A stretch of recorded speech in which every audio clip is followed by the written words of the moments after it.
आगाया बाजार आगे एक छोरा मारी दिल तो दिल पे नजर आगे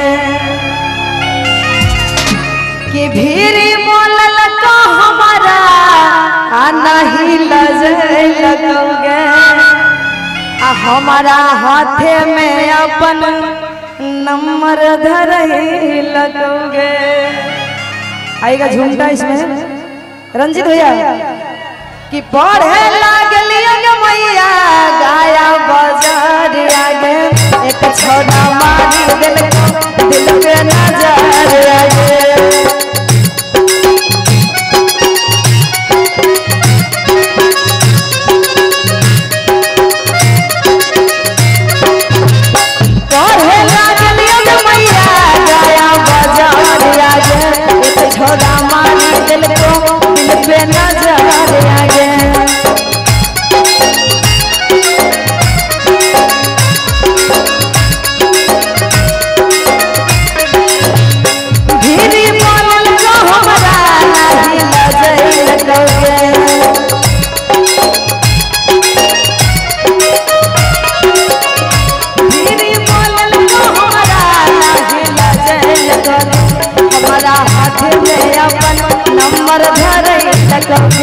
हमारा हाथ में अपन नंबर धर लगोगे।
हमरा से बोले लगल मीठी मीठी बोली आगे देखी देखी करे लगल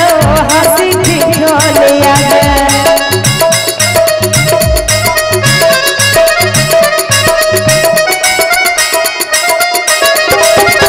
हमरा से बोले लगल मीठी मीठी बोली आगे देखी